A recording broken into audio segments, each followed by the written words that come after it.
Hello hello!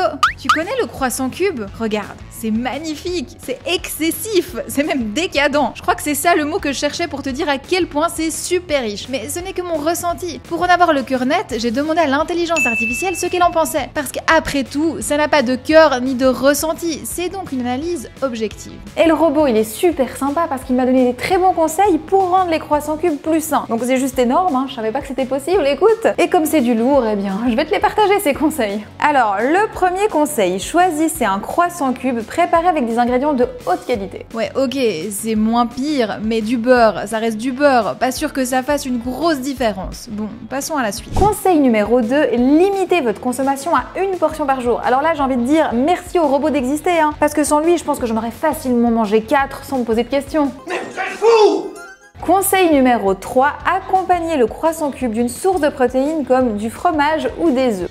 J'essaie de comprendre son idée. Donc tu ajoutes des protéines à un mets super gras et super sucré et ce conseil devrait le rendre plus sain? Alors sincèrement, je ne vois pas à quel moment le fait d'ajouter un nutriment va effacer ou annuler les effets négatifs d'un autre. Alors ok, l'œuf est une protéine très saine, mais pour ce qui est du fromage, c'est pas particulièrement sain ni très digeste, donc là franchement, il est fort le robot, hein, il est fort.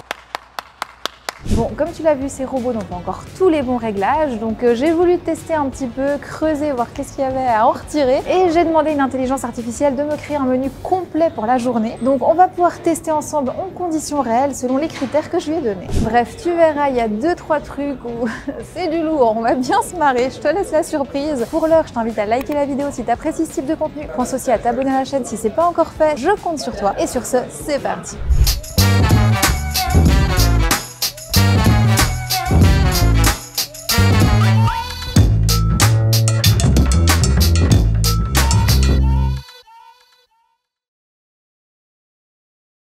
Bon la team, cette année, il y a bien une annonce que tu n'as pas pu louper, c'est l'arrivée de l'intelligence artificielle. Tout le monde en parle et tout le monde a un avis sur la question. Bon, je t'avoue que je suis pas une experte en informatique, donc le débat technique et éthique, il me dépasse un petit peu. Par contre, la question de la nutrition, là, ça m'intéresse beaucoup. Je me suis dit que ce serait très sympa de voir qu'est-ce que le robot nous propose de manger. Et on va aussi voir si je serai bientôt remplacée par un robot, donc écoute, on va lui poser des petites questions. Donc on commence tout de suite.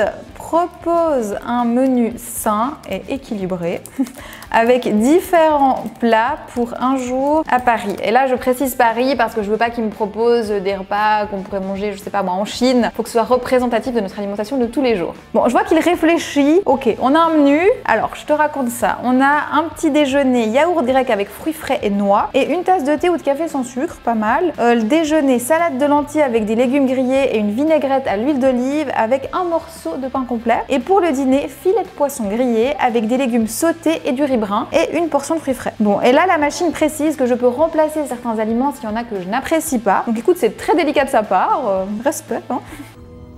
Thank you. Alors franchement, je suis assez surprise en bien, hein. C'est des plats appétissants, par contre un petit peu légers, donc à voir si j'aurais pas faim. On va quand même lui demander les quantités parce que ça peut pas mal changer la donne. Donc attends, on lui pose la question. Tu peux me donner les quantités que je devrais manger? Tu remarqueras que je suis très polie avec le robot. Écoute, je me dis dans le doute, si l'intelligence artificielle prend la main sur toute l'humanité, eh bien vaut mieux être dans les bons papiers. Les amis, petite pause dans la vidéo et pas pour parler d'intelligence artificielle, mais pour introduire notre partenaire du jour. Car oui, si tu regardes cette vidéo aujourd'hui, c'est grâce à CyberGhost, un service VPN qui compte déjà plus de 38 millions d'utilisateurs. Comme tu le sais, un VPN va t'aider à protéger ta vie privée quand tu te balades sur Internet. Comme ça, les sites web que tu visites ne savent pas que c'est toi et c'est déjà une très bonne chose si tu veux qu'on évite d'enregistrer tes données de navigation. Car il ne faut pas être naïf, hein, chacun de tes clics est enregistré pour t'envoyer de la publicité ciblée sur tes centres d'intérêt. Ce qu'il faut savoir, c'est que le VPN offre un autre avantage, il empêche ton fournisseur d'accès Internet de récolter des historiques de navigation et de vendre les mêmes infos sur tes centres d'intérêt. Ton fournisseur voit simplement que tu utilises un VPN, mais il ne sait pas quel site tu visites ensuite. Niveau discrétion, c'est le top. Et en plus de protéger ta vie privée, CyberGhost te donne accès à plus de 10 000 serveurs dans 100 pays différents. Et là, tu vas me dire, mais à quoi ça sert de changer de pays? Eh bien, ça peut être utile. Déjà, tu peux accéder à du contenu qui est réservé à certains pays, et quand tu changes ta géolocalisation, subscription, eh bien tu vas développer l'accès au contenu de 40 services de streaming. Tu as notamment Netflix, Amazon Prime et Disney+. Et parfois, tu peux aussi faire de jolies économies sur certains achats. Et en parlant d'économies, CyberGhost te propose une réduction de 83% sur le prix de son abonnement et il t'offre encore 4 mois gratuits supplémentaires. C'est 2,03 € par mois. Mais ce n'est pas tout, l'abonnement couvre 7 appareils, ton mobile, ton ordinateur, ta tablette, ta console de jeu. Tu peux même partager avec tes proches. Ah, et je précise que tu as une garantie satisfait ou remboursée de 45 jours, donc tu peux très bien essayer et te faire ta propre opinion. Sur ce, eh bien un grand merci à CyberGhost de nous avoir sponsorisé aujourd'hui et nous on retourne à la vidéo. Bon, alors là effectivement il m'a rajouté toutes les quantités, mais c'est pas la seule chose qu'il a rajouté. Il m'a aussi mis une collation, ce qui est bizarre parce qu'avant j'en avais pas, donc pourquoi tout d'un coup il m'en parle, je sais pas. Mais bon ok, hein, pourquoi pas, peut-être qu'il l'avait oublié avant.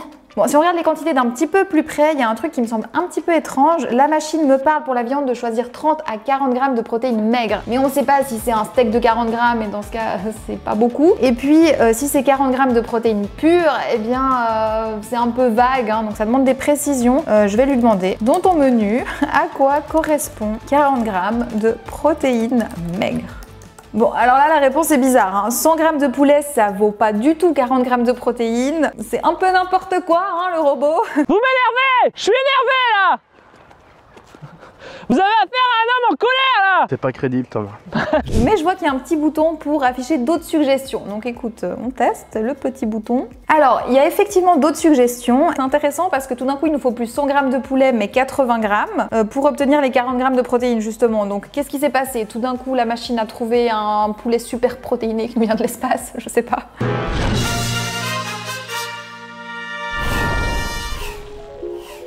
Pour la petite info, 100 grammes de poulet cru donne environ 20 grammes de protéines, et pour le poulet grillé, on monte à 30 grammes. Mais on n'arrive jamais à 40 grammes de protéines, et le poisson cuit est à environ 25 grammes de protéines pour 100 grammes de poisson, donc on n'y est pas non plus. Donc première grosse erreur de la machine, elle surestime la quantité de protéines de plus de 30%. Mais plus grave, elle te donne des réponses qui t'arrangent. Tout d'un coup, t'as plus besoin de 100 grammes de poulet, mais de 80 grammes. Alors qu'est-ce qui se passe? Tout d'un coup, elle invente des réponses en fonction de ce qui nous fait plaisir. Pas trop beaucoup ça. Bon, je t'avoue que là je suis un petit peu larguée et je trouve cette histoire un peu inquiétante, mais on va pas se laisser abattre. Je crois que je vais lui demander un menu un peu gourmand pour voir ce qu'il me propose. Donc, propose-moi un menu gourmand sur une journée. Je suis curieuse là. Alors, version gourmande, il me propose une omelette aux champignons et au fromage, une salade César, ok, paella, sympa. Écoute, ça m'a pas l'air mauvais, mais c'est non plus pas tout à fait ce que j'avais en tête pour être honnête. Donc écoute, je vais lui demander de me faire une version plus gourmande et j'insiste sur le plus. Alors, il me propose au petit déjeuner des crêpes aux fruits, très sympa. Déjeuner, salade niçoise avec un steak tartare. Au dîner, pizza à la truffe avec une boule de glace. Et en collation, un brownie avec une tasse de vin rouge. Donc là, forcément, les crêpes me tentent bien, j'adore ça. Mais la pizza, le brownie et la tasse de vin rouge, bah, ça fait quand même un peu beaucoup. C'est quand même le grand écart avec ce qu'on avait tout à l'heure. Hein. Par contre, là, on n'est plus du tout sur quelque chose d'équilibré. Donc, il débloque un peu, je crois. Non mais ça va pas la tête. Ce que je vais faire, c'est que je vais lui demander le total calorique de ce menu qui est plus gourmand pour voir ce que ça donne. Alors tu peux estimer le total calorique de cette version plus gourmande. Oula, alors là on dérape complètement, hein. On est quand même à 3150 calories et surtout, c'est assez important, le robot ajoute que si le brownie est intense en chocolat et riche en chocolat, il dit exactement, eh bien le repas sera plus calorique. Merci. Hein. Bon, revenons sur ce menu 2 secondes, hein, parce que pour le petit déjeuner, il m'a prévu 10 crêpes, alors soit il est devin et il sait que j'adore les crêpes, soit il a complètement craqué, parce que quand même 10 crêpes au petit déjeuner, qui sait qui en mange autant? Après, on a aussi une tasse de vin rouge, donc ça je trouve que ça va mourir de rire. Alors pourquoi une tasse? Est-ce que c'est un problème de traduction peut-être? Mais dans tous les cas, je peux te dire que les calories qui sont affichées, ça correspond pas à un mug de vin rouge, mais à peine à 2 décis. Hein. Et puis la pizza à la truffe, écoute là, je sais pas où il allait chercher ça. Et puis écoute, on va lui demander, hein, pourquoi m'as-tu proposé une pizza à la truffe? Comment t'es venue cette idée? J'aime bien parler au petit robot.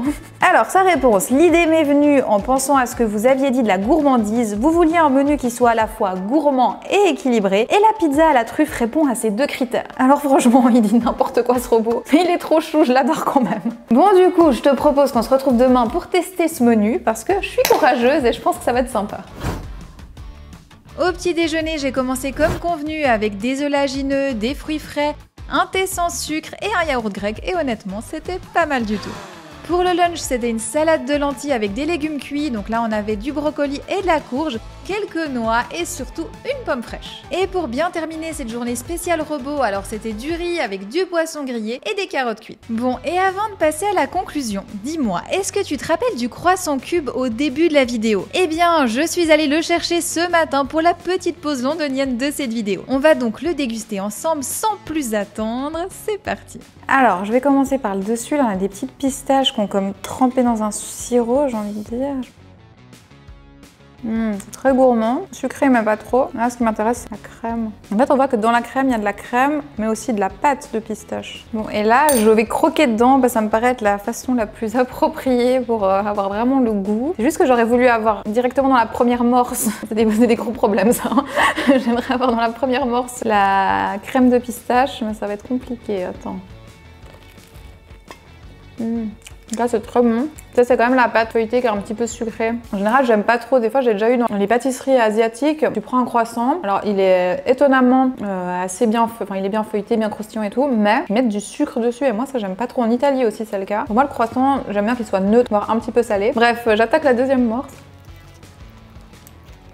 Franchement c'est gourmand. Alors par rapport au New York Roll, je trouve qu'il y a moins ce côté où tu sais sur le côté c'était lustré, il y avait encore des couches de beurre sur le côté donc c'était encore plus gourmand. Mais c'était too much en fait, ça me collait au doigt là, je peux le toucher sans que ça me colle partout. Donc franchement je préfère, j'ai plus le plaisir de le manger. Et il y a quand même une petite note salée dans la pâte en fait. Avant j'ai dit que c'était sucré mais là j'ai l'impression qu'il y a... Attends on va regoûter. Alors je reviens sur ce que j'ai dit. La pâte elle est comme j'aime, légèrement salée. Par contre c'est sur le dessus que c'est sucré parce qu'il y avait les petites pistaches qui elles sont sucrées. J'ai été biaisée, voilà. Par contre, c'est quand même bien dense, hein. Quand le robot nous dit qu'on peut manger ça avec une tranche de fromage prééquilibré, il est vraiment à l'ouest, hein. Il n'y a pas de doute là-dessus. Bah écoute, très sympa, belle découverte. Il y en avait un troisième dans l'assortiment qui était nature, donc là je l'ai pas pris. Je me suis dit que c'était plus intéressant de se concentrer sur pistache et chocolat. Donc écoute, on va se lancer dans le chocolat gentiment. Bon, pour celui-ci, je t'avoue que je le trouve un peu moins esthétique que l'autre. Pistache, je le trouve vraiment très très gourmand, mais j'attends beaucoup de l'intérieur. Il est déjà plus dur à découper, peut-être que la coque est plus épaisse en chocolat. Alors ça c'est mon moment préféré. Donc c'est pas juste, ça a l'air d'être une mousse. Ah, ça a l'air bon les amis. Je vais donner à tout le monde envie de venir à Londres je crois. Alors la mousse. C'est trop bon. Délicieuse. Elle a un petit goût d'alcool dedans en fait. Je sais pas quel alcool. Bon, je crois que j'ai trouvé l'astuce pour que je puisse manger en ayant directement le cœur avec. Je vais couper encore en deux. Voilà, ça m'a l'air pas mal là. Je vais goûter avec le bout au chocolat ici.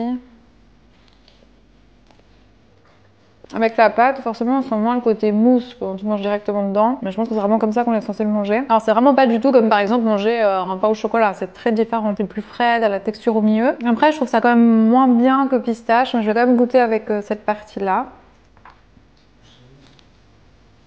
En fait, ça c'est très sucré, c'est presque un glaçage, mais au sucre, avec un arôme chocolat, je dirais. Donc ça, vraiment, c'est décevant. J'aime beaucoup moins. La pâte feuilletée est très bien exécutée, elle est magnifique. Pas mal de miettes, c'est aussi un très bon signe. Et par contre, ce que je note, c'est que celle-ci, à la découpe, on voit qu'elle est plus solide, et que celle-là, elle est vraiment plus, le côté feuilleté, ça s'émiette plus. J'ai vraiment un coup de cœur pour la version pistache, je la trouve vraiment au-dessus. Bon, je vais laisser encore Alex déguster, on verra ce qu'il pense, mais je pense que je vais me battre pour avoir plus de celui-ci après la vidéo. D'ailleurs, j'espère que ça te plaît, ces petites pauses londoniennes dans les vidéos. J'essaie vraiment de partager avec toi ce que j'adore faire quand je suis à l'étranger, déguster des petites choses. Et en fait, grâce au fait qu'il y a les vidéos, ça m'entraîne à le faire plus parce qu'on se dit ah mais qu'est-ce qu'on va montrer demain, qu'est-ce qu'on va aller découvrir. Ça nous pousse à plus chercher et à le faire vraiment. Et du coup, je pense que c'est cool pour tout le monde. Pour autant que tu apprécies, tu me diras en commentaire. Donc pour demain, je réfléchis encore à qu'est-ce qu'on va déguster ensemble. Et ce que je peux déjà te dire, c'est que pour demain et les jours à suivre, il y a des choses très sympas qui arrivent. Donc écoute, j'ai hâte. Et en attendant, je te laisse avec la conclusion de la vidéo. Bon les amis, il faut se rendre à l'évidence, ces robots sont programmés pour nous raconter ce qu'on a envie d'entendre. En fait, ils doivent donner une réponse, donc ils le font, peu importe si c'est pas tout à fait exact. Après, d'un point de vue technologique, c'est quand même assez fou de voir que la machine est capable de comprendre ce que tu lui demandes. Aujourd'hui, les réponses, c'était un petit peu du hasard, tu ne peux donc pas te fier à ce qu'il raconte. Il faudrait tout vérifier pour être sûr que le robot n'est pas en train de t'inventer une belle histoire pour te faire plaisir. Toi, tu as peut-être l'impression qu'un robot c'est infaillible, mais en fait, il va s'alimenter d'informations qui ne sont pas forcément correctes à la base. Et puis, le problème, c'est qu'il ne vérifie pas les informations.